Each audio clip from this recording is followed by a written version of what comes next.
सुलह भी हो जाएगी, हुर्मुज़ खुल भी जाएगा, जंग खत्म भी हो जाएगी, लेकिन तारीख लिखने वाले लिखेंगे कि एक सुपर पावर था, उसको अपनी ताकत पर बहुत गुरूर था, और वो था अमेरिका, जो कभी डेमोक्रेसी के नाम पर इराक की गलियों को मलबे में तब्दील कर देता था, तो कभी सीरिया में अपनों को ही अपनों के खून का प्यासा बना देता था। लीबिया से लेकर वेनेजुएला तक इसने सरकारों को ताश के पत्तों की तरह बिखेर दिया, क्योंकि इसे लगता था कि दुनिया का हर कोना इसकी मुट्ठी में है और कोई भी इसके हुक्म की नाफरमानी नहीं कर सकता। लेकिन जब ये सुपर पावर हुकूमतों को निगल जाने की अपनी हवस और जिद लेकर फारस की खाड़ी तक पहुंचा, तो इसे अंदाजा नहीं था कि इसका पाला उस 2500 साल पुरानी तहजीब से पड़ा है जिसकी जड़ें जमीन में बहुत गहरी हैं। फारस के उस पुराने और चट्टानी हौसले ने अमेरिका के हर वार को न सिर्फ झेला, बल्कि उसे यह एहसास भी करा दिया कि दुनिया सिर्फ हथियारों और पाबंदियों के जोर पर नहीं चलती। ईरान न तो झुका, न ही मिटा, और न ही उस सुपर पावर के सामने घुटने टेके जिसने पूरी दुनिया को अपनी उंगलियों पर नचाने का ख्वाब देखा था। अमेरिका ने अपनी पूरी मशीनरी झोंक दी और समंदर से लेकर आसमान तक घेराबंदी की, लेकिन फारस की उस फौलादी दीवार में वो एक दरार तक नहीं पैदा कर सका।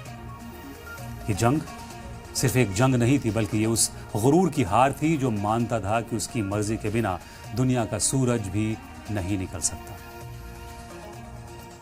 हैरानी की बात यह रही कि ईरान को हराने के चक्कर में अमेरिका ने अपना ही कुंबा और अपनी साख को दांव पर लगा दिया, और धीरे धीरे उसके अपने साथी ही उसका साथ छोड़ने लगे। वो सुपर पावर जो कभी पूरी दुनिया को लीड करता था, आज अपने ही घर में अकेला पड़ गया और खुद अकेला खड़ा नजर आ रहा है, क्योंकि उसकी जंगबाजी ने अपनों को ही उससे दूर कर दिया है। सऊदी अरब, कतर, कुवैत और यूएई जैसे अरब मुल्क जो कभी वॉशिंगटन के इशारे पर चलते थे, आज अपनी राहें अलग चुन रहे हैं, और ये अमेरिका की सबसे बड़ी डिप्लोमेटिक शिकस्त है। हुर्मुज़ की लहरें आज भी गवाही दे रही हैं कि बारूद के ढेर पर बैठे होने के बावजूद फारस का वक़ार आज भी उतना ही बुलंद है जितना सदियों पहले था।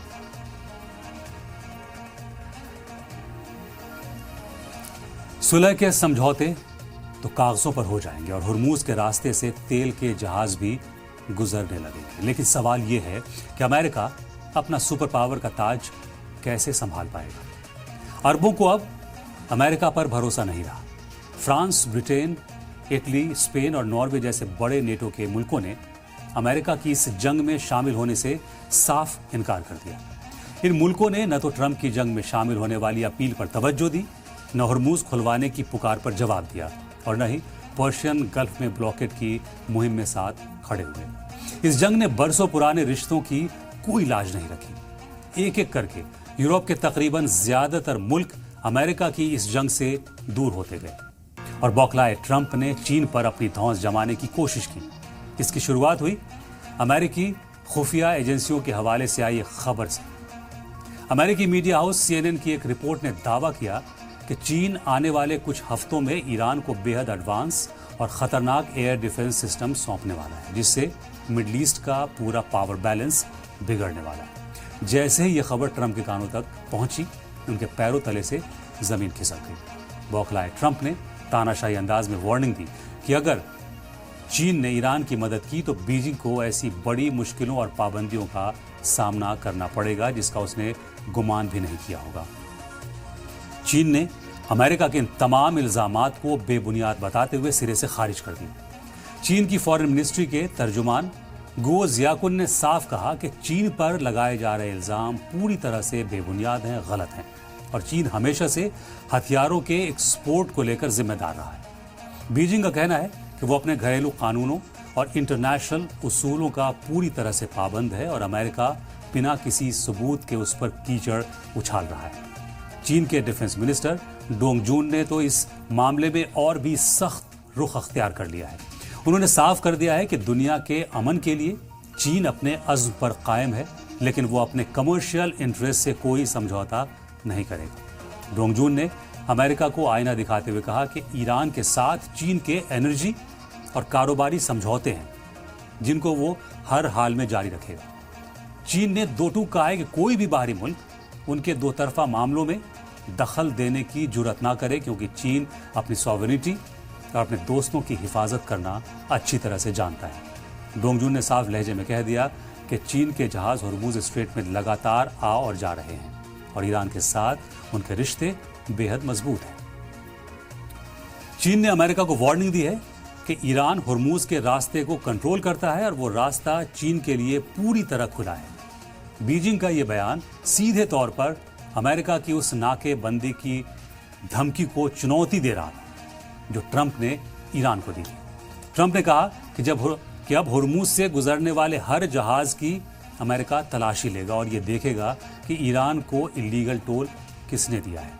अमेरिका के फाइनेंस मिनिस्टर स्कॉट बेसेंट ने वॉशिंगटन में सहाफियों से जर्नलिस्ट से बात करते हुए यहां तक कह दिया कि चीनी टैंकर्स को ईरानी तेल लेकर हॉर्मुज स्ट्रेट से गुजरने नहीं दिया जाएगा। उन्होंने कहा कि अमेरिका हॉर्मुज स्ट्रेट में ईरानी तेल ले जा रहे चीनी टैंकर्स को रोक देगा।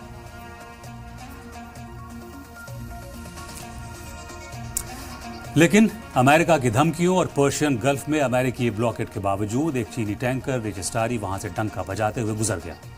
जब पूरी दुनिया की शिपिंग कंपनियां डर की वजह से रुकी हुई थीं, तब चीनी जहाज ने अमेरिकी पाबंदियों की धज्जियां उड़ाते हुए रास्ता पार कर लिया। इसके बाद आधा दर्जन से ज्यादा चीनी वेसल्स पर्शियन गल्फ से बेरोक टोक बैक टू बैक गुजरते चले गए और अब भी गुजर रहे हैं। चीन के इस कड़े जवाबी कदम के बाद अमेरिका और ट्रंप के तेवर ढीले पड़ गए। अमेरिकी ब्लॉकेट चीन ने तोड़ दिया तो ये दुनिया ने खबरों में पढ़ा और देखा, लेकिन ट्रंप अपने सोशल मीडिया पोस्ट में लोगों को कुछ और पढ़ाना चाहते हैं। ट्रंप ने हॉर्मुज ब्लॉकेट को खोलने का ऐलान तो किया, लेकिन किस अंदाज में किया ये भी पढ़िए। वो लिखते हैं कि चीन बहुत खुश है कि मैं स्ट्रेट ऑफ हॉर्मुज हमेशा के लिए खोल रहा हूं। ऐसा मैं उनके लिए यानी चीन के लिए और सारी दुनिया के लिए कर रहा हूं। ऐसी सूरत हाल दोबारा कभी नहीं आएगी।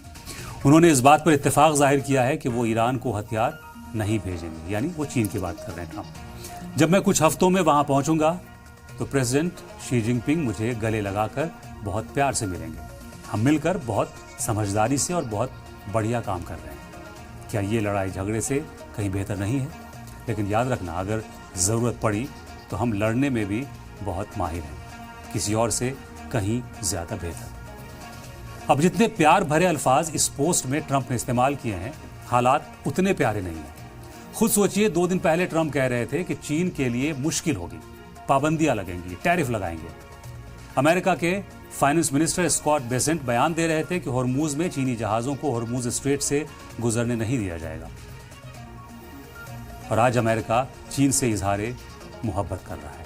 दुनिया जानती है कि चीन ने इस जंग में ईरान का भरपूर साथ दिया है, हथियार सप्लाई किए हैं, इंटेलिजेंस शेयर किए हैं। तो क्या अमेरिका की खुफिया एजेंसी CIA को पता नहीं होगा? क्या CIA ने ट्रंप को नहीं बताया होगा? सोचिए और प्यार को बार बार पढ़िए, इस परवाने को बार बार पढ़िए। सारे फसाने, सारी दास्तान, सारी कहानी समझ आ जाएगी।